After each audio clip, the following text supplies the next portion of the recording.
Maksud dari jangan meminta pertolongan kepada selain Allah itu seperti apa ya Ustadz?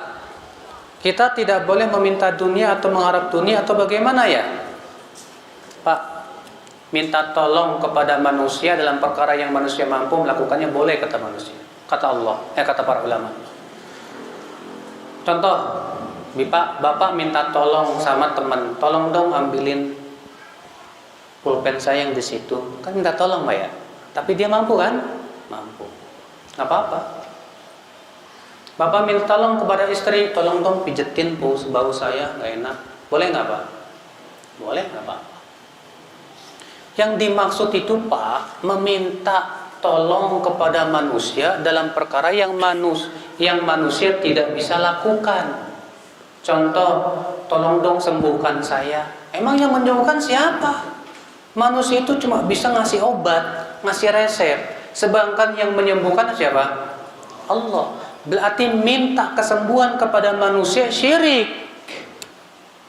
Karena itu perkara yang tidak bisa dilakukan oleh manusia. Minta keberkahan kepada manusia syirik.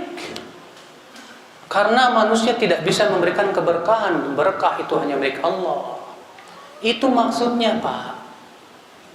Iya. Walaupun memang dalam syariat Islam Pak, sangat tidak baik kita jadi peminta-minta. Suka di jalan-jalan pada minta-minta. Ya, haram dalam Islam. Saya mau tanya sama bapak-bapak, siapa di antara bapak-bapak yang nggak pernah minta-minta? Hah?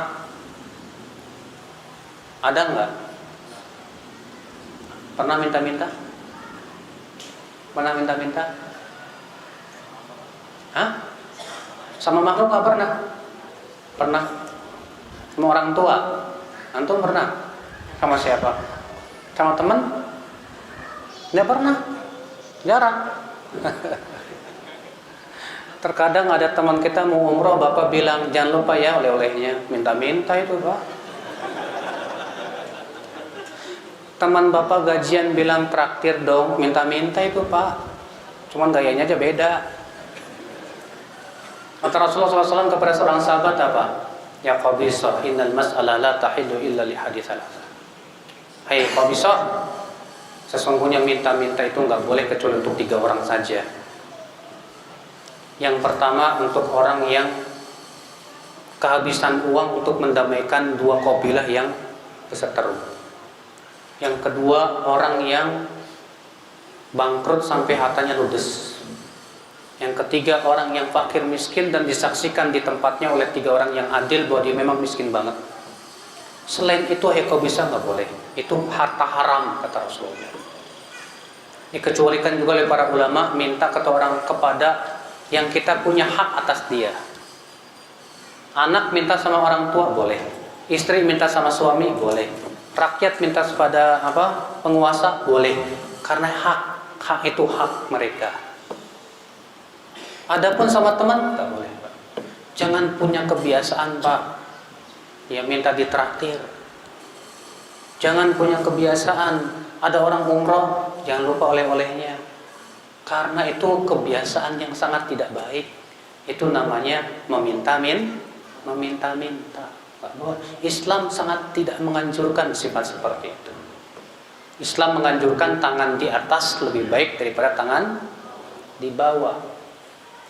Islam menyuruh seorang muslim itu mulia. Kata Rasulullah, al-Islam ya'lu wa la yu'la. Islam itu tinggi, tidak rendah. Maka jangan rendahkan Islam dengan perbuatan kita.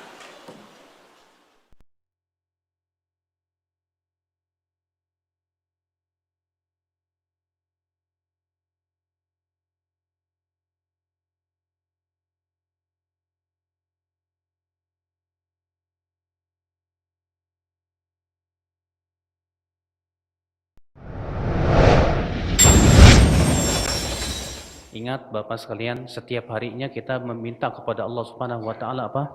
Ihdinas siratal mustaqim. Siratal ladzina an'amta 'alaihim ghairil maghdubi 'alaihim waladdallin. Ya Allah, berikan kepada kami hidayah kepada jalan yang lurus. Apa itu jalan yang lurus? Siratal ladzina an'amta alaihim, yaitu jalan orang-orang yang engkau berikan nikmat atas mereka. Ghairil maghdubi alaihim, bukan jalan orang-orang yang dibenci, waladdallin, dan bukan pula jalan orang-orang yang sesat. Al-Imam At-Tirmidzi meriwayatkan dalam sunannya, Rasulullah SAW menafsirkan siapa itu al-maghdub alaihim, orang-orang yang dibenci. Kata Rasulullah, al-maghdub alaihim al-yahud, orang-orang yang dibenci itu adalah orang Yahudi. Waddallin humun nasara, sedangkan orang-orang yang tersesat itu siapa? Nasrani. Kenapa orang Yahudi dibenci? Kata para ulama, karena ia punya ilmu, tapi ia tidak mengamalkan ilmunya. Dia tahu tentang kebenaran, tapi ia tidak mau mengikuti kebenaran. Mereka tahu tentang kebenaran risalah Rasulullah SAW, tapi mereka malah kafir kepada Rasulullah SAW. Kenapa orang-orang Nasrani itu tersesat jalan? Allah menyebutkan orang Nasrani itu dhalin. Ternyata kata para ulama karena mereka beramal tanpa ilmu, Bapak sekalian. Rajin beramal, tapi ternyata tidak didasarkan kepada ilmu. Mereka membuat amalan-amalan yang tidak pernah disyariatkan oleh Nabi Isa alaihissalatu wassalam. Maka dari itulah Allah mengatakan bahwa mereka itu dhalin, karena mereka beramal tanpa ilmu. Berarti jalan yang lurus yang selalu kita minta itu apa? Ilmu dan amal. Ya. Itulah jalan yang lurus. Allah Ta'ala berfirman, huwallazi arsala rasulahu bil huda wa dinil haqqi liyudhhirahu 'alad dini kullihi walau karihal musyrikun. Dialah Allah yang telah mengutus rasulnya dengan membawa apa? Bil huda, hidayah, yaitu ilmu. Wa dinil haqqi, dan agama yang hak, yaitu amal. Untuk apa? Liyudhhirahu 'alad dini kullih, agar Allah memenangkan agama ini di atas seluruh agama. Kata Syekh Abdurrahman As-Sa'di, yang dimaksud dengan al-huda yaitu ilmu, dan dinul haq di sini amal. Berarti Allah yang mengutus rasulnya yaitu Rasulullah sallallahu alaihi wasallam membawa apa? Membawa ilmu dan amal. Dengan ilmu dan amal itu apa? Allah akan menangkan agama ini di atas seluruh ilmu, di atas seluruh agama.